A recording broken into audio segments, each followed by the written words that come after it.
ഇന്നലെ ഉണ്ടല്ലോ 90ാമത്തെ മിനിറ്റ് വരെ ഞാൻ മാച്ച് ഇരുന്ന് കണ്ടു. പക്ഷേ ലാസ്റ്റത്തെ ആ ഒരു ത്രില്ലിങ് മൊമെൻറ്റ് കാണാൻ പറ്റിയില്ല. 90ാമത്തെ മിനിറ്റ് വരെ ഇരുന്ന് കഴിഞ്ഞപ്പോൾ എനിക്ക് ശരിക്കും രാത്രി ഉറക്കളച്ചുകൊണ്ട് നല്ല തലവേദന ഉണ്ടായിരുന്നു. 90ാമത്തെ മിനിറ്റിൽ 3-2 നിൽക്കുന്നു. ഇനി കൂടുതലൊന്നും സംഭവിക്കത്തില്ല, വെറുതെ ഉറക്കം കളയണ്ട, കിടന്നേക്കാമെന്ന് വെച്ച് കിടന്നതാണ്. ശരിക്കും മാച്ചിൻ്റെ ആ ഒരു ഇമ്പോർട്ടൻ്റ് പാർട്ട് അല്ലെങ്കിൽ ആ ഒരു ത്രില്ലിങ് മൊമെൻറ്റ് അത് എക്സ്പീരിയൻസ് ചെയ്യാൻ വേണ്ടി പറ്റിയില്ല. എന്ത് ചെയ്യാൻ പറ്റും? അപ്പം മാച്ചിനെ പറ്റി പറയുകയാണെങ്കിൽ നമ്മൾ ഫസ്റ്റ് ഹാഫ്, അപ്പോൾ ആദ്യത്തെ ഫസ്റ്റ് ഹാഫ് നോക്കുകയാണെങ്കിൽ ഇന്നലെ മാച്ചിൽ ആദ്യം തന്നെ നമുക്ക് പറയേണ്ട ഒരു കാര്യം, റാഷ്ഫോർഡ് തിരിച്ചു വന്ന് ഫസ്റ്റ് ഹാഫിൽ നമ്മളെ ഏറ്റവും ബെസ്റ്റ് അറ്റാക്കിംഗ് പ്ലെയർ എന്ന് പറയുന്നത് മാർക്കസ് റാഷ്ഫോർഡ് ആയിരുന്നു. അവന് വേണ്ട കൊട്ടുണ്ടല്ലോ, അത് യുണൈറ്റഡിൻ്റെ സൈഡിൽ നിന്ന് ഇൻറ്റേർണലി അവന് കിട്ടി. അതുപോലെ ഫാൻസിൻ്റെ ഭാഗത്തു നിന്ന് മീഡിയാസിൻ്റെ ഭാഗത്തു നിന്നൊക്കെ കിട്ടിക്കഴിഞ്ഞപ്പം അവൻ മര്യാദക്കാരനായി അവൻ പെർഫോം ചെയ്യുന്നു. അവൻ്റെ തോന്നിയവാസം കൊണ്ട് തന്നെയാണ് അവൻ ഇത്രയും ദിവസവും ഈ സീസണിൽ ഇതുവരെ ഈ രീതിയിൽ പെർഫോം ചെയ്തത്. പുള്ളിയുടെ തോന്നിയവാസമാണ്, പ്യുവർ തോന്നിയവാസം. അപ്പം പുള്ളി നേരെയായി എന്ന് പ്രതീക്ഷിക്കാം, നല്ല രീതിയിൽ പെർഫോം ചെയ്തു. അപ്പം നമ്മൾ ഇന്നത്തെ ആ ഒരു മാച്ച് നമ്മൾ നോക്കുകയാണെങ്കിൽ ശരിക്കും മാച്ചിലുണ്ടല്ലോ നമ്മൾ എപ്പോഴും പറയാറുള്ളതാണ് ടെൻ ഹാഗിൻ്റെ ആ ഒരു സ്റ്റൈൽ ഓഫ് പ്ലേ അല്ലെങ്കിൽ way of play, pattern of play, ഇതൊന്നും നമുക്ക് കാണാൻ സാധിക്കുന്നില്ല, യുണൈറ്റഡിൻ്റെ പ്ലേയിങ് സ്റ്റൈലിലൊന്നും കാണാൻ സാധിക്കുന്നില്ല എന്ന് പറയുന്നുണ്ട്. പക്ഷേ ഇന്നലത്തെ ഫസ്റ്റ് ഹാഫ് നമ്മൾ നോക്കിയോ, ഭയങ്കര എൻ്റർടൈനിങ് ആയിരുന്നു. യുണൈറ്റഡ് ഈ ഒരു സീസണിൽ ഒരു എവേ മാച്ചിൽ എനിക്ക് തോന്നുന്നത് ഏറ്റവും നല്ല പെർഫോമൻസ് ആയിരുന്നു ഫസ്റ്റ് ഹാഫിൽ യുണൈറ്റഡ് ഇന്നലെ നടത്തിയത്.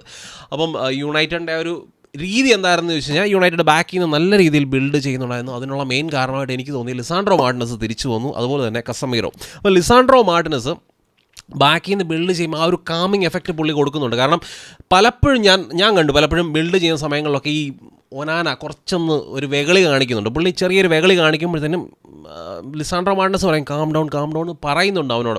അപ്പോൾ അങ്ങനെ ആ ഒരു കാമിങ് എഫക്റ്റ് ശരിക്കും ആ ഒരു ഡിഫൻസിൽ കൊണ്ടുവരാൻ വേണ്ടി ലിസാൻഡ്രോ മാർട്ടിനസിന് പറ്റിയിട്ടുണ്ട്. ഇപ്പോൾ വെറാണും കൂടെ കൂടുതലുണ്ട്. ഇപ്പോൾ വെറാണാണെങ്കിലും ലിസാൻഡ്രോ മാർട്ടിനസിൻ്റെ കൂട്ടത്തിൽ കളിക്കുമ്പോൾ പുള്ളി ഭയങ്കര കംഫർട്ടബിളാണ്. അപ്പോൾ ആ ഒരു ഹൈലൈൻ കളിക്കാനാണെങ്കിലും പുള്ളി ഭയങ്കര കംഫർട്ടബിളാണ് ലിസാൻഡ്രോ മാർട്ടിനസ് ഉണ്ടെങ്കിൽ. അപ്പോൾ തൊട്ട് മുന്നിൽ കസമീറോ ആണെങ്കിൽ യൂഷ്വലി ഇഞ്ചുറിക്കൊക്കെ മുന്നേ നമ്മൾ നോക്കിയാൽ കസമീറോ പല മത്സരങ്ങളിലും ഓവർ കമ്മിറ്റ് ചെയ്യാറുണ്ട് മുന്നിലേക്ക്. പുള്ളിയെ DM ആയിട്ട് കളിപ്പിച്ചാലും പുള്ളി കുറച്ച് ഓവർ കമ്മിറ്റ് ചെയ്ത് മുന്നിലോട്ട് പോകാറുണ്ട്. പക്ഷേ കുറച്ചുകൂടെ ഡിസിപ്ലിൻഡ് ആയിരുന്നു ഇന്നലത്തെ മാച്ചിൽ. ആ ഒരു ഡിഫൻസിന് കവറായിട്ട് നിൽക്കുക, അല്ലെങ്കിൽ ഡിഫൻസിൻ്റെ കൂട്ടത്തിൽ നിന്നുകൊണ്ട് ആ ഒരു 3-man ഡിഫൻസൊക്കെ ഫോം ചെയ്യാനൊക്കെ പുള്ളി ശ്രമിക്കുന്നുണ്ടായിരുന്നു. അപ്പോൾ അതൊക്കെ നമുക്ക് നമ്മുടെ പ്ലേയിങ് സ്റ്റൈൽ അല്ലെങ്കിൽ ബാക്കിൽ നിന്ന് ബിൽഡ് ചെയ്യുന്ന സമയങ്ങളിൽ നമുക്ക് കുറച്ചുകൂടെ കംഫർട്ടബിൾ ആക്കാൻ വേണ്ടി ഈ ഫാക്ടേഴ്സൊക്കെ സഹായിച്ചു എന്നാണ് എനിക്ക് തോന്നിയിട്ടുള്ളത്. പിന്നെ നമ്മുടെ പ്ലേയിങ് സ്റ്റൈൽ നോക്കിയാൽ ഇപ്പോൾ ബോളൊക്കെ നമ്മൾ വിൻ ചെയ്ത് കഴിഞ്ഞാൽ നമ്മുടെ ഹാഫിൽ ബോൾ വിൻ ചെയ്താൽ പെട്ടെന്ന് ഓപ്പോസിഷൻ ഹാഫിലേക്ക് പോകാനുള്ള ആ ഒരു അർജൻസി കാണിക്കുന്നു. ഓപ്പോസിഷൻ ഹാഫിൽ പെട്ടെന്ന് ആ ഒരു ഫൈനൽ തേർഡിൽ എത്തുമ്പോഴത്തേനും യൂഷ്വലി നമ്മൾ കാണുന്നത് എന്തുവാ, ഫൈനൽ തേർഡിൽ വീഴുമ്പോഴത്തേനും യുണൈറ്റഡിൻ്റെ പ്ലെയേഴ്സൊക്കെ ഇങ്ങനെ ബ്രേക്ക് പിടിച്ച് ഇങ്ങനെ അങ്ങ് നിൽക്കുന്ന ആ ഒരു പരിപാടിയുണ്ട്. അപ്പോൾ അത് ഇന്നലെ ഇല്ലായിരുന്നു.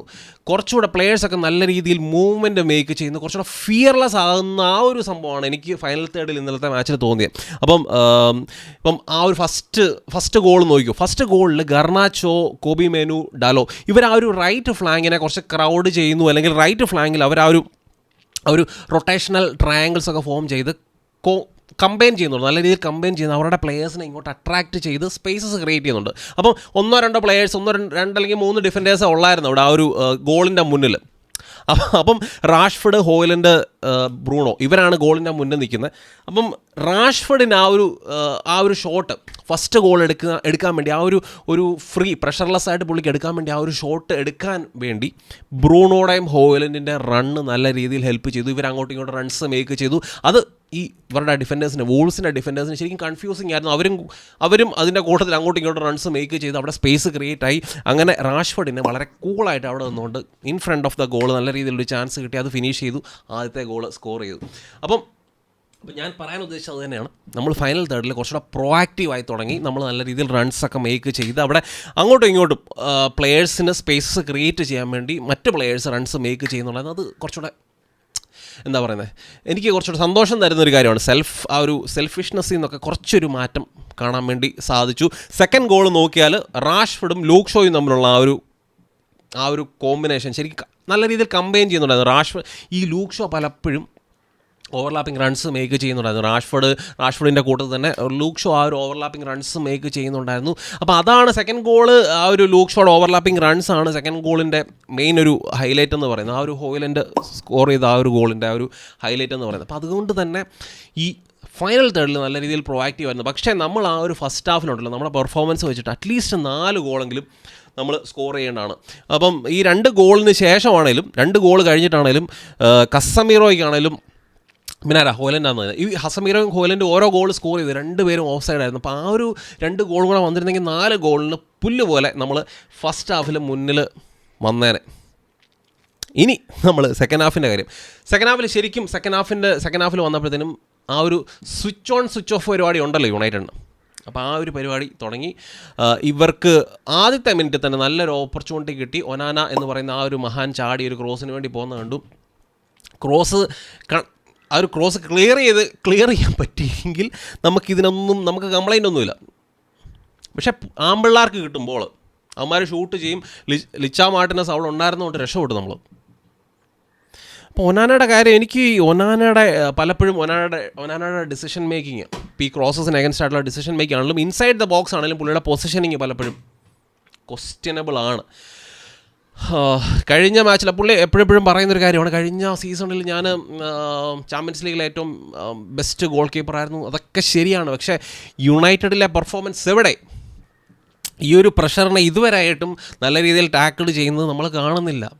ആദ്യത്തെ സീസണാണ്, പക്ഷേ അടുത്ത സീസണിലുള്ളൂ ഈ ഒരു പരിഗണനയൊന്നും പുള്ളിക്ക് കിട്ടാൻ പോകുന്നില്ല. അത് കഴിഞ്ഞ് ശരിക്കും ഹോയിലൻഡിനൊക്കെ ചാൻസ് കിട്ടുന്നുണ്ട് ഗോൾ സ്കോർ ചെയ്യാൻ വേണ്ടി, ഗോൾ കീപ്പർ സേവ് ഒക്കെ ചെയ്യുന്നു. പക്ഷേ ഒരു 55-ാമത്തെ മിനിറ്റ് മുതൽ അവരുടെ ഒരു പെനാൽറ്റി ഇൻസിഡൻറ്റ് ഉണ്ട്. 68-ാമത്തെ മിനിറ്റ്, 55 മുതൽ 68-ാമത്തെ മിനിറ്റിലുണ്ടല്ലോ യുവമാരെ യുണൈറ്റഡിനെ നിലം തൊടാതെ അറ്റാക്ക് ചെയ്തുകൊണ്ടിരിക്കുക. നമ്മുടെ ഹാഫിൽ കണ്ടിന്യൂസ് ആയിട്ട് അറ്റാക്ക് ചെയ്യുന്നു. അവരുടെ കാണികളൊക്കെ അലറി വിളിക്കുന്നു, ആക്രമിച്ച് കൊല്ലടാന്ന് പറഞ്ഞുകൊണ്ട്. അപ്പോൾ ആ രീതിയിൽ കണ്ടിന്യൂസ് അറ്റാക്ക് വരുന്നു. അങ്ങനെ 68-ാമത്തെ മിനിറ്റിൽ യുണൈറ്റഡിൻ്റെ പ്ലെയേഴ്സ് അല്ലെങ്കിൽ കസമീറോ സഹി കെട്ട് പെഡ്രോ നെറ്റോയെ ചവിട്ടുന്നു, പെനാൽറ്റി കൊടുക്കുന്നു. പെനാൽറ്റി കൊടുക്കുമ്പോൾ അത് സോഫ്റ്റാണ് ശരിക്കും. അത് പെനാൽറ്റി കൊടുക്കണോ വേണ്ടയോ എന്നുള്ളതൊക്കെ ഒരു വലിയൊരു ക്വസ്റ്റ്യൻ മാർക്കാണ്. പക്ഷേ VARൻ്റെ കയ്യിലേക്ക് നമ്മുടെ യുണൈറ്റഡിൻ്റെ ഡിസിഷൻസൊക്കെ VARൻ്റെ കയ്യിലേക്ക് വരുമ്പോഴത്തേനും ഒരു പ്രതീക്ഷയും വേണ്ട. എനിക്കും യാതൊരു പ്രതീക്ഷയില്ലായിരുന്നു. അതുപോലെ തന്നെ ഞാൻ പ്രതീക്ഷിച്ച പോലെ തന്നെ അവർ പറഞ്ഞു പെനാൽറ്റിയാണ്, അടിക്കടാന്ന് പറഞ്ഞു. അവർ ഗോൾ സ്കോർ ചെയ്തു. അങ്ങനെ അവർക്ക് തിരിച്ചു വരാൻ വേണ്ടി ഒരു ഓപ്പർച്യൂണിറ്റി കിട്ടി. 2-1 വന്നു. പിന്നെ ശരിക്കും നമ്മുടെ മക്ടോമിനെ അണ്ണൻ വരേണ്ടി വന്നു നമുക്ക് ആ ഒരു ഗോൾ തിരിച്ചൊരു ഗോളും കൂടെ അടിക്കാൻ വേണ്ടി. മക്ടോമിനയുടെ ഫസ്റ്റ് ടച്ച് ഗോളാണ്, നിങ്ങൾ ഓർക്കണം. ശരിക്കും ഞാൻ എപ്പോഴും പറയാറുള്ള കാര്യമാണ്, മക്ടോമിനെ നമ്മൾ സ്റ്റാർട്ട് ചെയ്യുക അതുപോലെ സൂപ്പർ സബ്ബായിട്ട് കൊണ്ടുവരണം.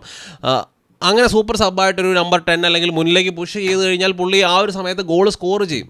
അപ്പോൾ അല്ലാതെ ഒരു ഗെയിമിൻ്റെ സ്റ്റാർട്ടിങ്ങിലൊക്കെ പുള്ളിയെ കളിപ്പിച്ച് വെറുതെ ഒരു വേറൊരാളുടെ ഓപ്പർച്യൂണിറ്റി വേസ്റ്റ് ചെയ്യരുത് എന്ന് തന്നെയാണ് എൻ്റെ അന്നത്തെ അഭിപ്രായം. ഇന്നത്തെ അഭിപ്രായം അത് പലപ്പോഴും നമുക്ക് പ്രൂവ് ചെയ്യുന്നതാണ് ഓൺ ദ ഫീൽഡ് നമുക്ക് കാണാൻ വേണ്ടി പറ്റുന്നത്. അത് കഴിഞ്ഞ് പിന്നെ അവർ സ്കോർ ചെയ്ത് 84-ാമത്തെ മിനിറ്റിൽ.